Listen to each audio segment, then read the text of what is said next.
Et c'est parti pour l'œil de l'expert. Nous sommes ravis de recevoir Christophe Dequet. Vous êtes associé du cabinet 2B Patrimoine. Bonjour. Bonjour. Et aujourd'hui, nous allons essayer de démontrer que la gestion de patrimoine peut convenir à tout le monde et tout le monde qui souhaite épargner, préparer sa retraite et autres. Effectivement, la gestion de patrimoine s'adresse à tout le monde et aujourd'hui, ce qu'on rencontre au sein du cabinet, et je pense que tous les gestionnaires de patrimoine vous diront la même chose, quasiment 100% des gens qui viennent nous rencontrer ou qui viennent nous voir ont dans leurs objectifs « je veux améliorer ma future retraite ». Ouais. Et pour ce faire, beaucoup ont en tête tout de suite le PER. Et nous, ce qu'on apporte derrière, c'est le conseil. Et le conseil qui vise à anticiper, à diversifier un maximum l'orientation pour atteindre l'objectif visé, effectivement. Et pas forcément mettre en avant l'objectif « je veux réduire mes impôts ». Oui, parce que est-ce que ça correspond à tout le monde le PER, ça permet de défiscaliser. Est-ce que c'est avantageux pour tous les profils ? Non, c'est pas avantageux pour tous les profils. Vous pouvez prendre une famille qui a de très gros revenus. J'ai eu le cas déjà en clientèle, de très gros revenus, 5 enfants dans le foyer, donc un nombre de parts qui faisait que le taux marginal d'imposition n'était pas si élevé que cela.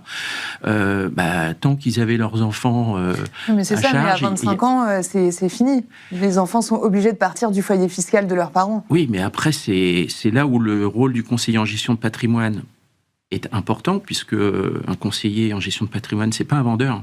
Il accompagne son client dans le temps.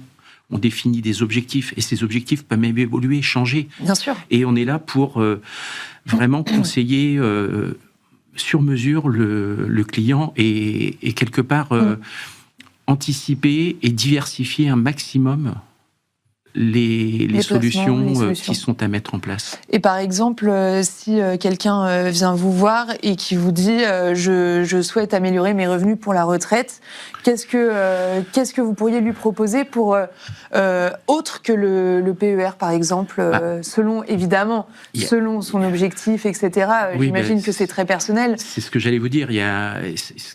Avant tout, avant d'aller sur les solutions, il faut que l'on connaisse la personne. Ouais. Son cadre, ses objectifs, même ses objectifs de vie personnelle, puisque on en tient compte dans l'orientation que l'on donne. Mais des solutions, il y en a effectivement bien d'autres. En fait, les solutions autres qui existent et que l'on recommande, en fait, sont des solutions qui, moi, je les explique en précisant que l'objectif à la sortie, c'est d'optimiser également la fiscalité à la sortie, l'assurance vie. C'est un outil qui, quand vous avez une assurance vie suffisamment importante, à la sortie, vous bénéficiez d'avantages fiscaux de l'assurance vie qu'au-delà de 8 ans. Je ne vais pas vous refaire l'histoire, mais il y a un avantage fiscal. Il y a les PEA, les PEA-PME, mais après, il y a également des montages juridiques qui permettent à la fois de se générer un revenu pour la retraite, d'optimiser sa fiscalité, puisque ce revenu il peut être non fiscalisé pendant pas mal d'années, et en même temps, on prépare sa future transmission.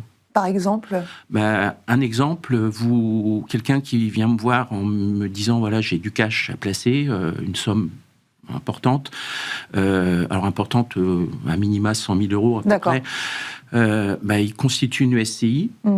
Cette SCI, on applique dessus l'impôt sur les sociétés.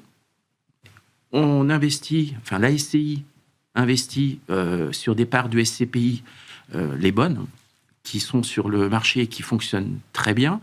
Le rendement, il est fiscalisé à l'IS, donc à 15%, au lieu de la TMI plus 17,2 de CSG-CRDS. Oui, c'est plus avantageux. Applicable aujourd'hui, on ne sait pas ce que demain sera. Oui, selon la loi de finances. On verra ce qui ressortira, mais donc 15% au lieu de 47,2 ou beaucoup plus si on a 41 Bien ou sûr, 45% de TMI. Et le gros avantage, c'est que le jour où cette personne sera à la retraite, eh bien, elle pourra prendre le résultat de sa SCI par déduction du compte courant d'associé. Et tant que le compte courant d'associé n'est pas soldé, eh bien, elle récupère son cash, quoi. Il n'y a pas de fiscalité qui s'applique. Et en plus, ils transmettent. Puisque moi, ce que je conseille à mes clients, c'est vous avez des enfants, associez-les, donnez-leur la nue propriété de vos parts de SCI. Ouais. Et ainsi, vous préparez votre future transmission. Merci beaucoup Christophe Dequet. On va devoir s'arrêter là.